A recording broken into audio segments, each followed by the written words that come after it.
Hi, this is Kevin. I'm back with part two of my lecture on chapter seven of the Kathy Schwalbe seventh edition project management book.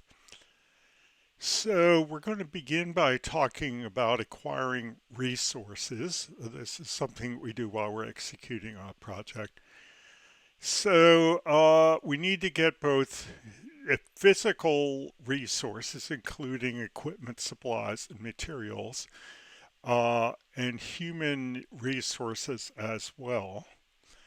Um, there's this saying that the project manager, who's the smartest person on the team, has done a poor job of recruiting after, and that's a good point. Okay, so um, again, this is sometimes a challenge for people on technical teams, in that a lot of times people who've been good technical performers get made into project managers, and they're used to being the smartest person on the team. And when you're the lead technical person, that's probably a good thing. When you're the project manager, that's probably a bad thing. You want to find somebody who knows even more than you, or maybe a couple of people who know more than you.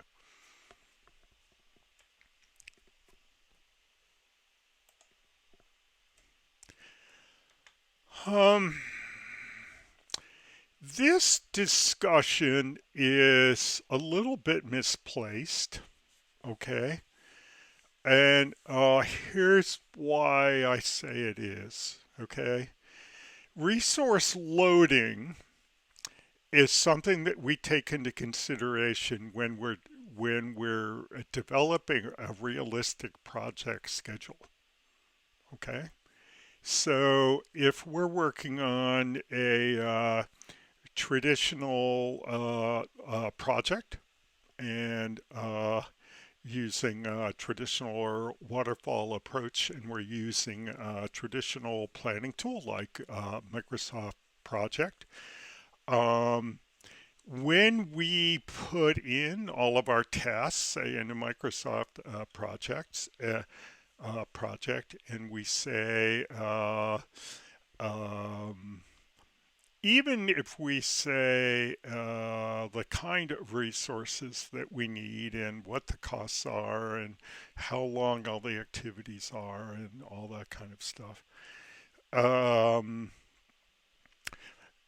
Generally, the first version of the schedule that we get uh, overloads the resources. Okay, it creates overallocation. What does that look like in the planning tool? Well, in Microsoft Project, it looks like this. Okay, so this all of the loading, all the tasks that are assigned to the available staff. All the blue part is all time that we have, but so this is for Joe Franklin.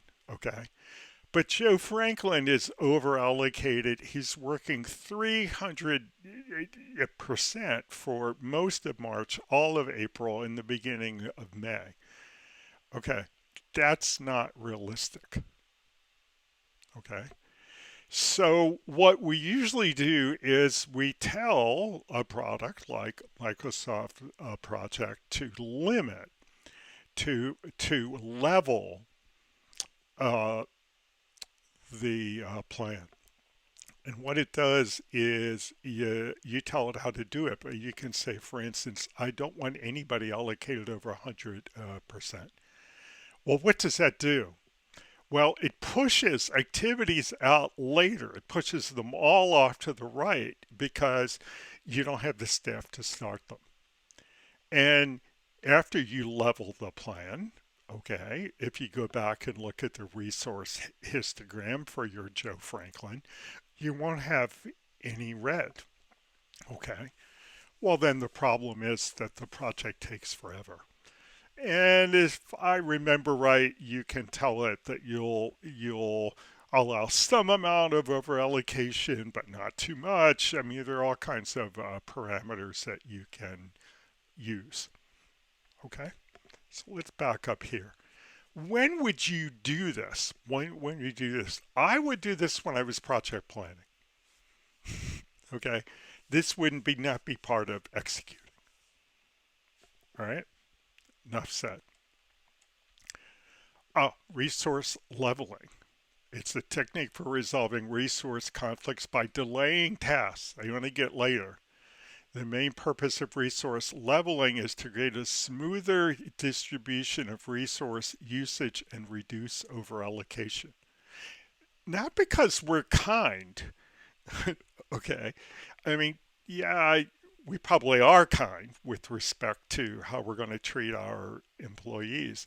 But the fact is, we don't want unrealistic assumptions because they won't be met. And this is a resource leveling example with some diagrams, and it shows a really nice way where it changed the schedule and hasn't made it any longer. Well, that's a nice idea. But the fact is, it generally gets longer and a lot longer. Okay. Benefits of resource leveling: when resources are used on a more constant basis, they require less management. It may enable project managers to use just-in-time inventory type of a policy for using subcontractors and other expensive resources.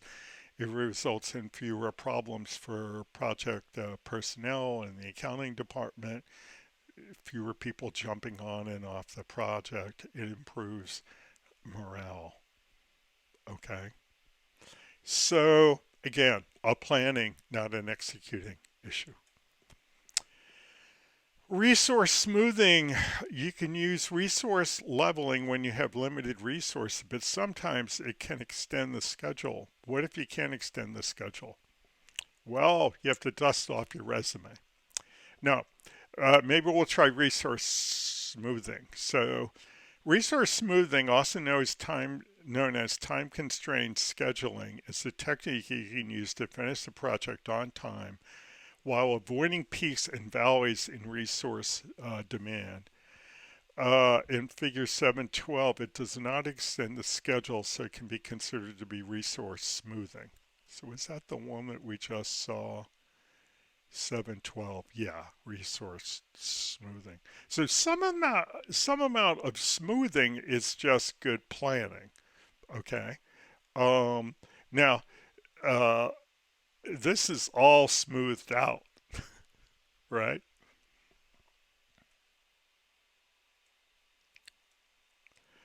Um, so here is an example from the case where they've created resource assignments. Again, a good kind of organizational tool.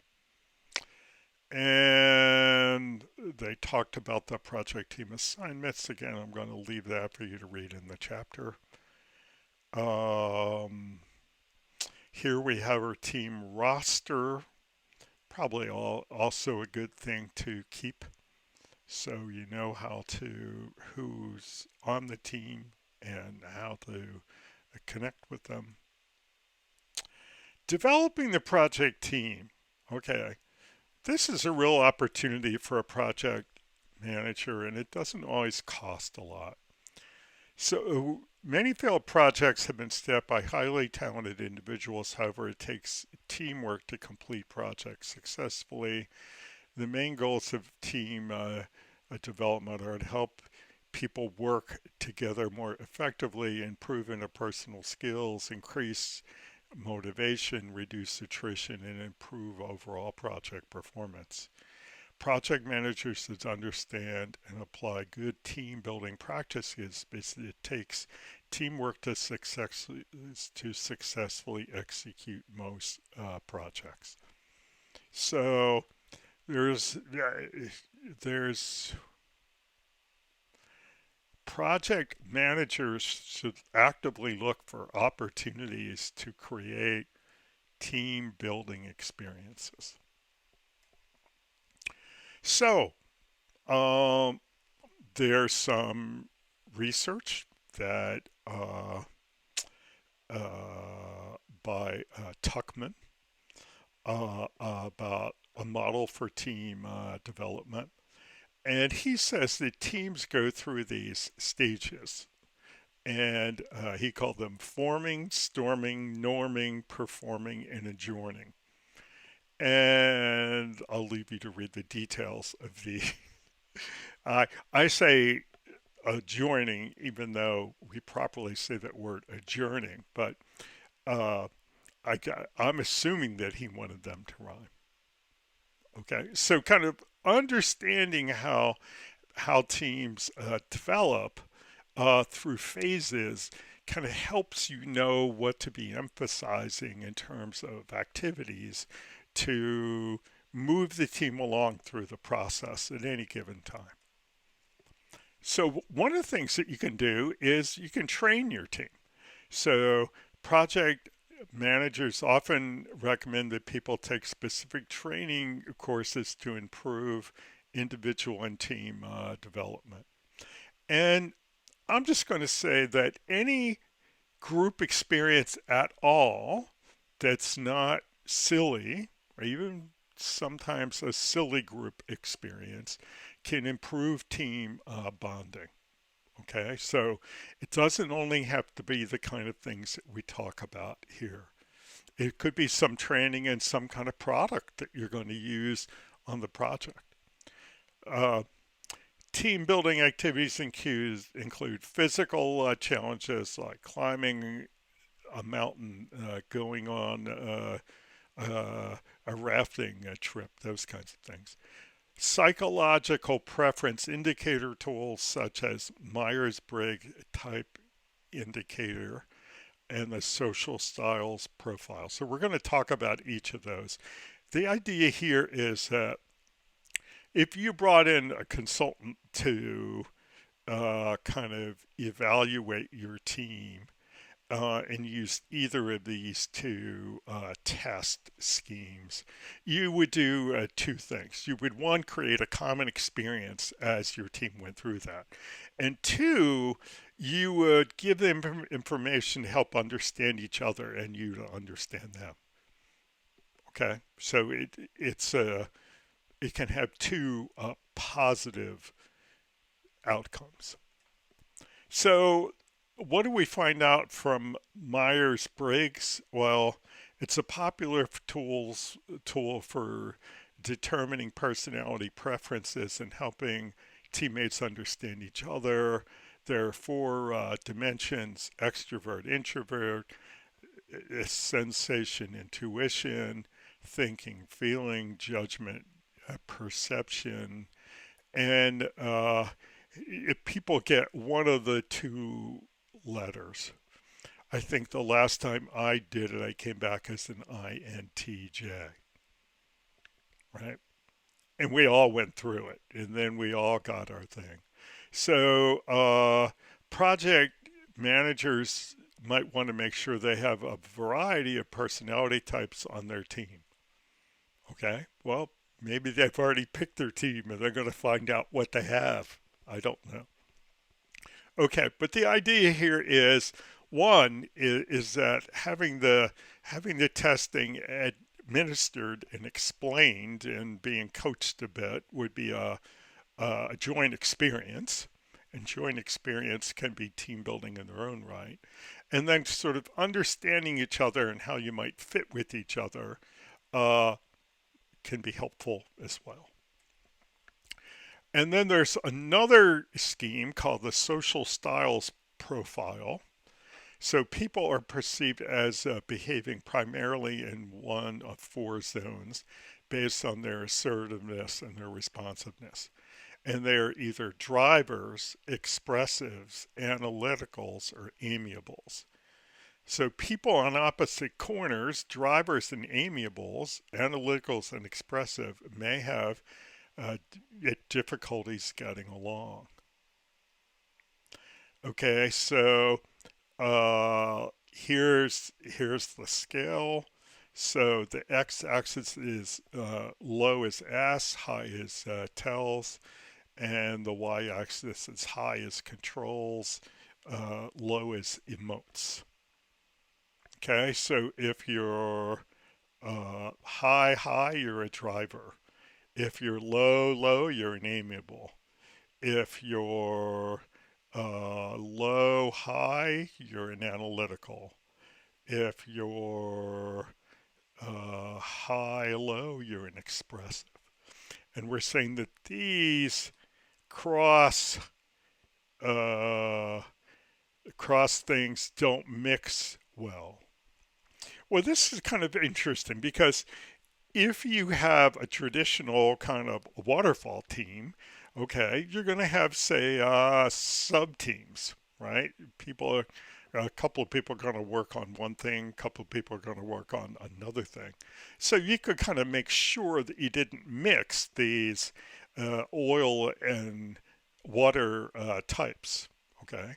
But if you have an agile team where we're talking about kind of swarming the work and all working together, well, then you're really not going to change who works on what. You're just going to maybe mm, look for friction and try to manage it. Another thing that you might want to do is set up reward and recognition systems for the people on your team. So, team based reward and recognition systems can promote teamwork. And people have thought this for a long time.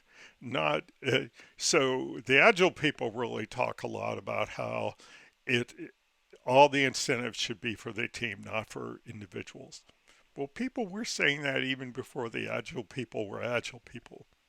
Okay, uh, you might think that you could optimize that you could get optimal results by putting everybody on an individual plan. But it turns out that sub optimizes. And so most people think you do best by setting up group incentive plans. Focus on rewarding teams for achieving specific goals. Allow time for team members to mentor and help each other to meet project goals and develop human resources. So I'm just going to point out again, most of this thinking came out of traditional projects, not agile projects. Agile people are the only people who have had good ideas about how to manage and incentivize people on the team. Um, they talked about in the book. They talked about doing assessments. Okay, and there's a couple of slides here where we talk about assessments that were done on the case projects. I'm going to leave you to read that. Um, Here's a form for an assessment. Okay. Managing the project team. Okay, that's what we're doing. It's no small task. Project managers must use their soft skills to find the best way to motivate and manage each team member. So there are a couple of components to that sentence that I think are worth accentuating. One is soft skills. Quite a few people come to the management of technical projects like software development from technical roles in which technical skills are the things that help the person succeed. Well, the the skills that help the project manager succeed are not those. Okay, they're the kind of things that we've been talking about for this lecture. Uh, the other thing is we have to find the best way to motivate and manage each team member. And I think the theme here is that different strokes for different folks. People The people on your team are not going to all be motivated by the same thing.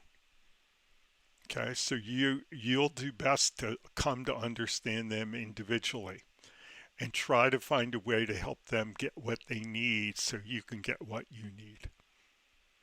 So the tools and techniques include observation and conversation, feedback, and conflict management. General advice on managing teams. This is a pretty good list. Be patient and kind. Fix the problem, not the people.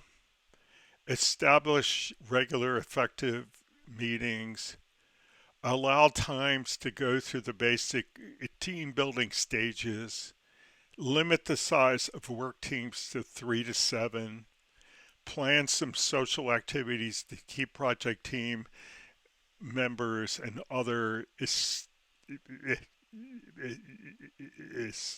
stakeholders acquainted.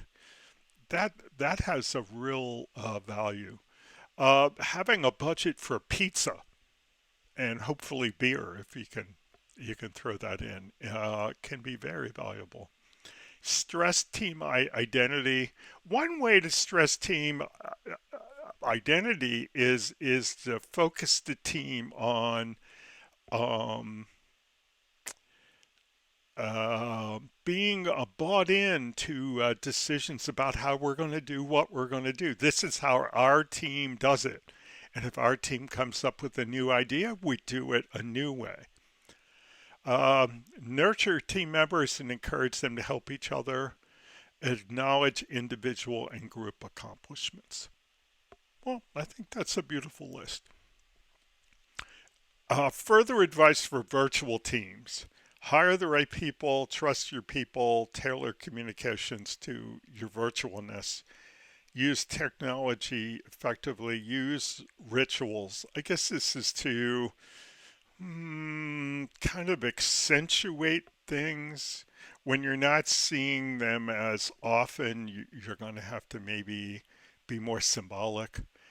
Own your own schedule and let people own theirs. Uh, Make the time to get personal. Build a strong team culture. Be available. Be unavailable. Okay? Don't be available all the time. Remember that individual motivation is the key factor in virtual team performance. Also, technology can help, but only if you understand what's worth working on together and who needs to be working on that. We certainly don't all need to be on every Zoom call.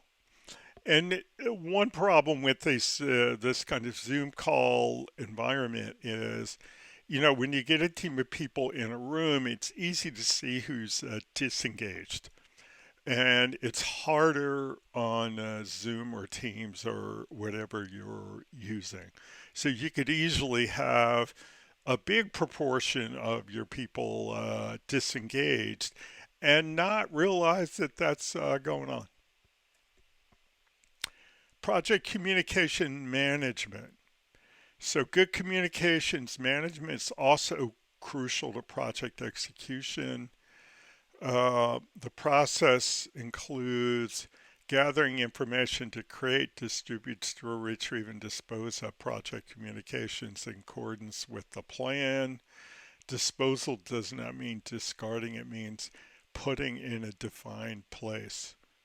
We probably should have used the word store then, wouldn't you? The main outputs of the managed communications process are project communications and update to project documents. And this is very PMI.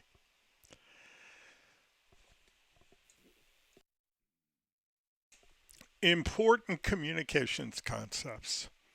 It's important to address important concepts related to improving project communications. The concepts that are important include formal versus informal communications, nonverbal communications, using the appropriate communications medium for the task in hand, understanding individual and group communication needs, and the impact of team size on project communications. So formal and informal. It's not enough for project team members to submit formal status reports to their project managers and other stakeholders. Assume that anyone who needs to know the information will read them. In fact, many people prefer to have an informal two-way conversation about project information. Project managers must be good at nurturing relationships through good communication. So here's where I think you want to maybe take a page out of the Agile book, even if you're not doing an Agile project. Um, the Agile people are, as an approach, are trying to cut down on a lot of reporting for reporting's sake and replace that with face to face interaction in meetings that are short and sweet. Um, that doesn't have to be only in Agile, right? I think those are good principles. Nonverbal communication. So one claim here is that 58% of communication is through body language. Um, Nonverbal communication, such as the person's tone of voice and body language, are more important than the words being used. So we've got to be attuned to this. Okay. This is even important when we're working online. Um, it's important for the project manager to have their eyes open and their ears tuned to what's really going on, as compared to um, what appears to be going on the very top surface. Understanding individual and group communication needs. So people are not interchangeable parts. Probably one of the first really influential books that I read about managing information technology projects was The Mythical Man Month by Fred Brooks, in which he said, you cannot assume that a task originally scheduled to take 2 months of one person's time can be done in 1 month by two people. 9 women cannot produce a baby in 1 month. Well, um, there's a lot of male dominated language in that bullet. Uh, just the name, the mythical man month, we used to call uh, units of uh, work time man months, not person months. So that's kind of male dominated. And I don't know why the only idea that we can come up with about why we can't just divide up work has to be women and babies. Um, Maybe some women would like that, but I'm suspecting that not all would. Okay, but you get the idea. Okay, uh, the kind of work that we do in software projects, especially, and all kind of information-oriented projects, um, they take a lot of understanding and they take a lot of communication and so just dividing up the work um, is not always feasible. Okay. Individuals prefer different ways to communicate. Geographic location and cultural backgrounds also affect communications. Um, Sometimes I manage. I mentioned that my wife is a project manager, and she manages a lot of international projects. And there are things that come up from time to time where they realize on the project that one group of people on the project and another group of people on the project who are uh, in different countries and part of different cultures, they're not talking about the same thing. They don't have the same expectations. And sometimes that's not clear until time goes by and they realize that they're not on the same page. Now, one one thing that came out of the Fred Brooks book that was really thoughtful, and Fred Brooks, it was, I think he's with us still, so I'm going to say is a really bright guy who he was a project manager of a big project at IBM in the 1960s. And then he went from there to academia where he was big in the computer science department at, I think, the University of North Carolina, one of the Carolina schools, and did a lot of good work. But in his book, The Mythical Man Month, one of the reasons that he said that you could not just keep adding people to a project, he essentially said, you add people to a project and the project gets later. And his explanation for this, and this is the first time I saw it, was the communication costs. So as you add people to a project, the number of communication channels goes up exponentially. And to to estimate the number of communication channels for everybody to um, communicate with themselves, with other people on the project, here's the formula. It's the number of people on the project times that number minus 1 over 2. And as you add numbers of people, this value goes up exponentially. And so the communication costs of adding people to projects, especially software projects where people need to communicate a lot. If you're digging a ditch and you've kind of lined out the ditch, can you hire 200 ditch diggers to dig within those lines? Yeah, you probably can. It's probably not the most efficient thing to do, but it probably doesn't take a lot of communication. They know what they're digging, and when they're done with their part, then they're done. But particularly software projects don't work like that. And people were surprised in the 1960s, especially when they had these kinds of projects and they got behind and they added people and they got later, a lot later. And they were like, we added people. I don't know why that didn't work. So this formula in Fred Brooks' book, as uh, man-centered as a lot of the terminology might be, were very influential and got people thinking in a different way about team size, in particular on software projects.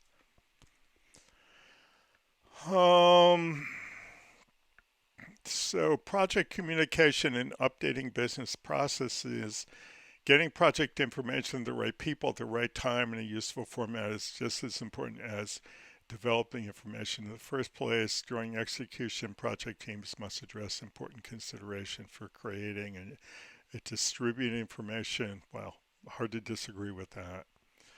And there's some pretty good examples here about what were done on the case projects. Okay, and again, I'm going to leave them for you to read. Okay, let's talk about project stakeholder management. So the process of managing stakeholder engagement involves working with the various stakeholders to meet their needs and expectation, addressing their issues as they occur, and fostering engagement in the project decisions and activities. The key benefit of managing stakeholder engagement, if well done, is that it allows the project manager to increase support and minimize resistance from stakeholders, significantly increasing the chances to achieve project success.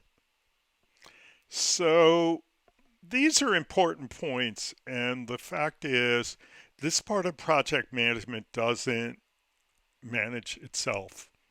Okay, it's important for the project manager to go out and get engaged with these folks, to do a lot of listening and to do a lot of teaching and do a lot of facilitating, because these are all people who are important to the project's success. And of course, um, it's it's these people who have to be satisfied in the end. Good teachers use several techniques to engage students. Project managers also need to actively engage project stakeholders. You need to set the stage early so stakeholder engagement is expected and welcomed. Many of the outputs are similar to other knowledge areas, blah, blah, plans and documents. Okay, very PMI-ish. Okay, project risk management. The main executing task performed as part of project risk management is implementing risk responses as defined in the project in the process to plan risk responses. So it's one thing to identify the risks, it's another thing to plan a response. It's yet another and very important thing to realize that the risk event has happened and then pull the trigger on the risk response. Okay? You can't, it's one thing to be ready, but if you don't execute, all that getting ready is all for naught. So key outputs include change requests and project documents updates. Project procurement management. The main executing process is conducting procurements, which involve obtaining seller responses to RFPs or bids, selecting sellers, making agreements, often by awarding contracts. Prospectus sellers do most of the work in this process by preparing their proposals and bids, normally at no cost to the buyer. Writing the RFP can be a lot of work. Okay, so it's probably more work for the sellers than the buyers, especially when you consider that there are multiple vendors who are going to bid. But the work for the buyer is not insubstantial. The buying organization is responsible for deciding how to approach the sellers in providing required procurement documents. Important documents created as a result of this include contracts. Methods to approach and select qualified sellers or suppliers. Approaching a preferred supplier, approaching several qualified suppliers, advertising to many potential suppliers. Did we talk about those individually?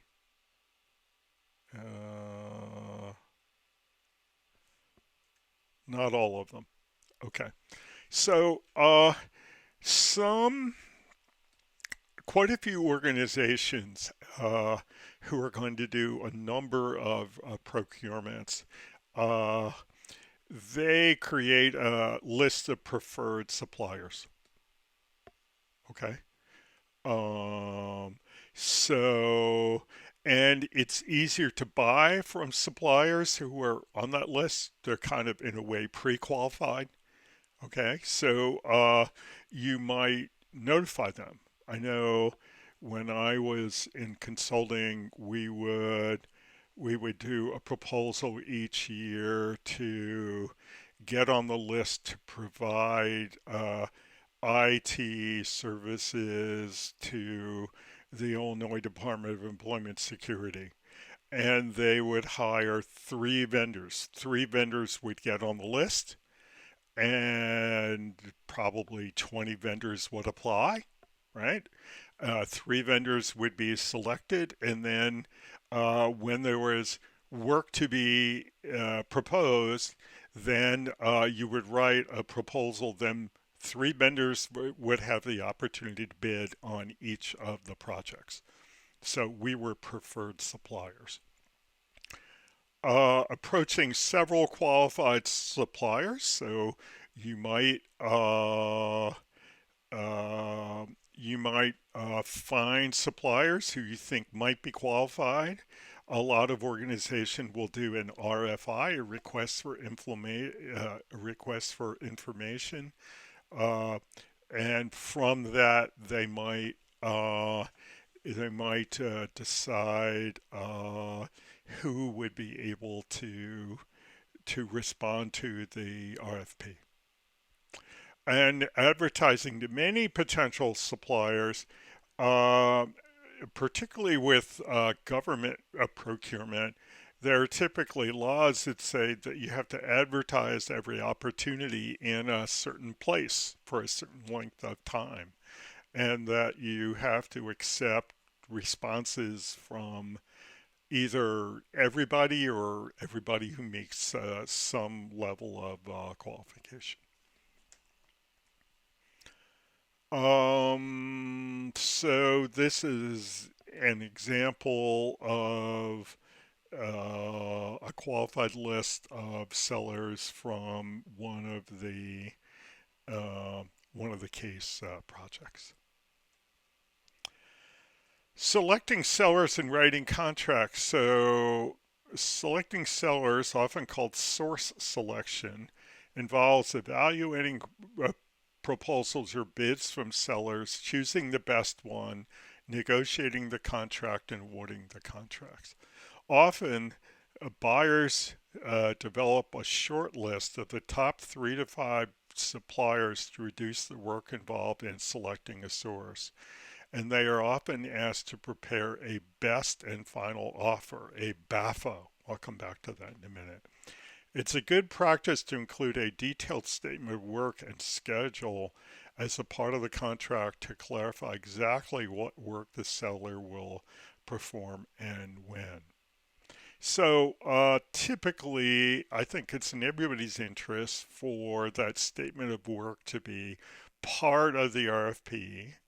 It's a good practice for each of the vendors who provide a proposal to include a copy of that and say that that's the basis from which they uh, made their assumptions and relied. And it's a good practice for that to eventually become part of a contract. Um, Now, the short list and the best and final offer. I think this can really be two things. In some cases, it really is a kind of a sharpening of um, of, of the process, right? And in some cases, it's just a holdup. Okay, so let me talk about the holdup first. In theory, everybody's already bid. Okay, and you would think that uh, you could pick a winner from that. Okay, and if you're telling people uh, that you want a best and final offer, aren't you essentially holding a gun to their head and saying, "Well, you might get this, but we're going to get another couple of things out of you." Okay, that's the cynical way to look at best and final offer. The other way to look at this is if you really are doing an RFP and the vendors are really writing a proposal, they don't all have the same approach. And often what you'll do is you'll like certain things about one vendor's approach and you'll like other things about another vendor's approach. And you can go back to vendors and say, look, we want to clarify this. We want to say, look, we're interested in approaches that have X, Y, and Z. Now give us your final offer. Okay. Well, that's the non-cynical way. That gives everybody the opportunity to bid on it the way that the buyer has decided that they wanted to buy it. So there's a good version of BAFO, and then there's a hold up kind of version of BAFO. As a vendor, I've been part of both. This is a sample contract. Okay. Uh, a typical contract for a big software and services job would be somewhere between 20 and 100 pages long. Okay, so this is not a realistic contract. Okay, another thing to consider when you're going through the executing part of this is leadership style. You're a leader, okay? You're going to have a particular style. Perhaps you want to tune that up to be just right for the circumstances at hand. So the kind of leadership styles I've identified here are laissez-faire, transactional, servant leader. Servant leader is what they talk about in the agile Scrum world, transformational, charismatic, and interactional. Okay, and what we're saying here is that you probably want to pick one that's well tuned to you and your point of view and your natural style, but also the circumstances at hand. So let's talk about each. Laissez faire, meaning let go. This hands off approach lets teams determine their own goals and how to achieve them. Transactional. This management by exception approach focuses on achieving goals or compliance by offering team members appropriate rewards or punishments. Servant leader. People using this approach focus on relationships and community first, and leadership is secondary. Transformational. By working with others to identify needed changes, these leaders empower others and guide changes through inspiration. Charismatic. These people can inspire others based upon enthusiasm and confidence. Interactional. This leadership style is a combination of transactional, transformational, and charismatic. Okay, well, we're not going to figure it out in one slide, are we? Okay, but takeaways here. You have a personality, okay? Uh, your organization has a culture. Your project has a set of circumstances. And what you want to do is to discover the leadership style that optimizes that combination. Um, so let's talk about Daniel Goleman on situational leadership. So Daniel Goleman outlines uh, that leadership can be visionary, it can be coaching, it can be affiliative, it can be democratic, it can be pace setting, it can be commanding. So, what if it's visionary? It's needed when an organization needs a new direction, and the goal is to move people towards a new set of shared dreams. What if it's coaching? It's a one on one style that focuses on developing individuals, showing them how to improve their performance. What if it's affiliative? It emphasizes the importance of teamwork and creating a harmony by connecting people to each other. What if it's democratic? focuses on people's knowledge and skills, and creates a commitment to reaching shared goals. What if it's pace setting? Use this set high standards for performance. What if it's commanding? Most often used, also called autocratic or military style leadership. Okay? So, where would you dial in here? Okay? Again, on the basis of your personality, the people on your team, the culture of your organization, the situation in your project. There's a video highlight slide here where we're inviting you to play some videos. I'll leave you to do that on your own. Dr. Brene Brown, a researcher at the University of Houston and author of Dare to Lead, defines a leader as anyone who takes responsibility for finding the potential in people and processes and has the courage to develop that potential. Her website states leadership is not about titles or the corner office. It's about the willingness to step up, put yourself out there, and lean into courage. The world is desperate for braver leaders. It's time for all of us to step up. And here again, I think this is very consistent with the point of view as preached by the Agile Scrum folks.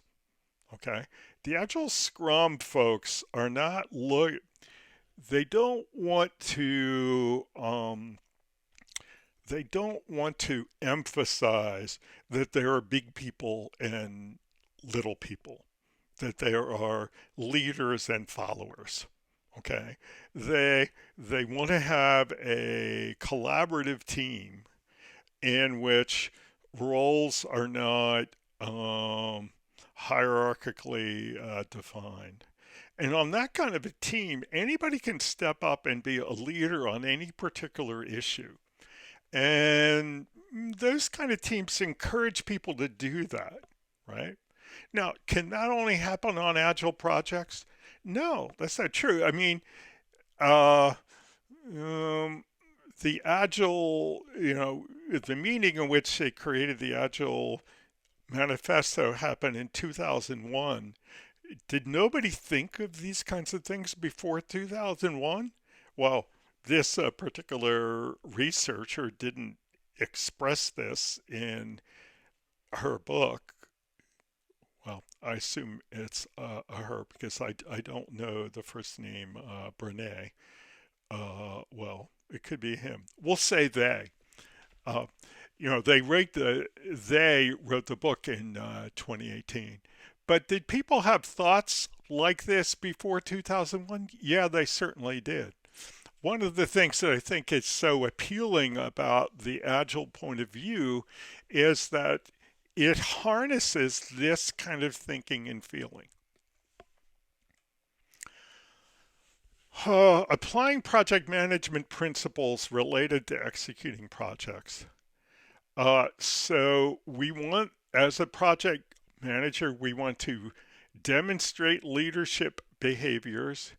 We want to be a diligent, respectful, and caring steward. We want to effectively engage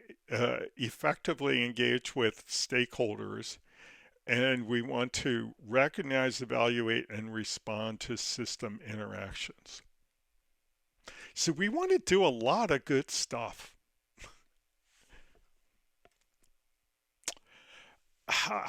Let's talk about Agile Hybrid projects. So Agile Hybrid project managers and their teams can use any of the predictive project executing processes, tools, or techniques mentioned earlier. I fully agree. And important characteristics of Agile teams is that they should be self-directed. Okay, and when you get that, when you succeed at that, you get buy-in. Okay, and this is funny because item one says that you can take all those ideas from waterfall, as they say, and you can apply them to agile. And I say, yeah, that's great. But then the other thing is you can apply them the other way around. All this kind of uh, all this kind of self-directed team stuff um, that works fine on a waterfall project. Okay, where was it discovered? I guarantee you it was discovered on a waterfall project. The Scrum Master, a project manager, if there is one, should primarily use the servant leader approach, focusing on other people's growth, learning, and autonomy. And I think that the point here is you would be foolish if you're a leader person, a person of authority and responsibility in an agile project. You would be foolish to start to try to use those heavy-handed management approaches because they're particularly poorly suited to the way we organize agile teams. Theory versus practice. According to the Scrum Guide, Scrum teams are cross functional, meaning the members have all skills necessary to create value in each sprint. They're also self managing, meaning they internally decide who does what, when, and how. Um, so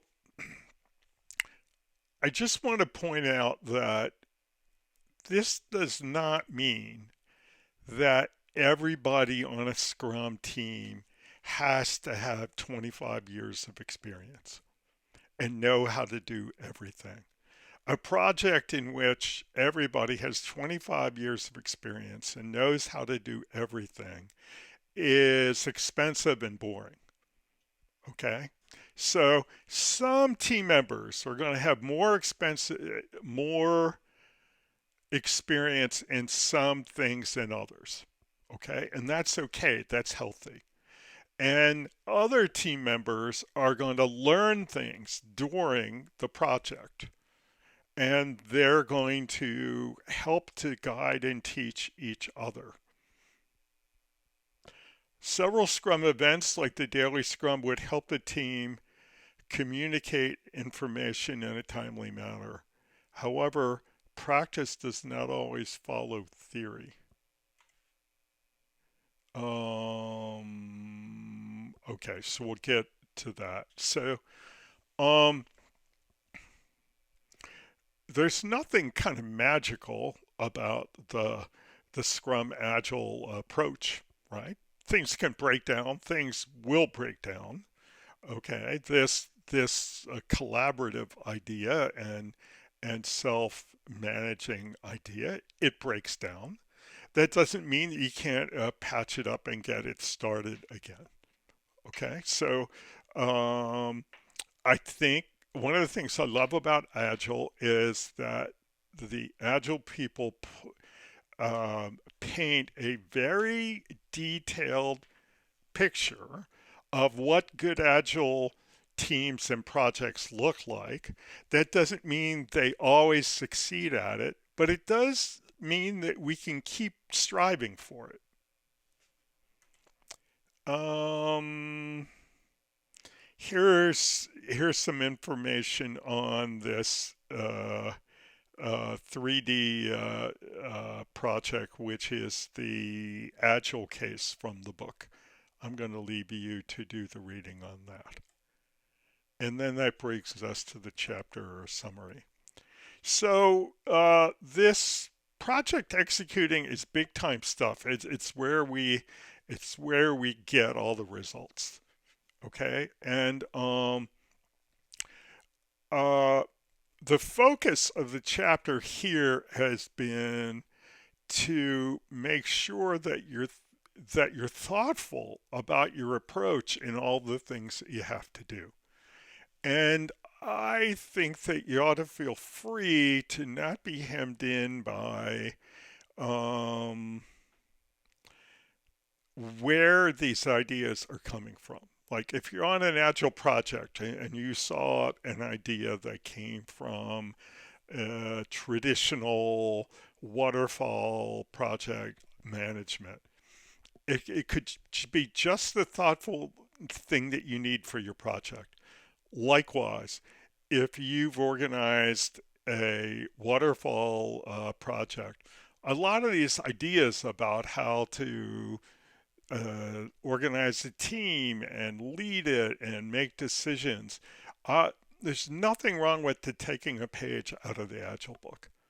Okay, so this cross pollination between traditional waterfall ideas and traditional and newer agile ideas, uh, as long as you know the basic way that you're organizing the project, I think that you ought to feel free to borrow the best from whichever part that you need to borrow from.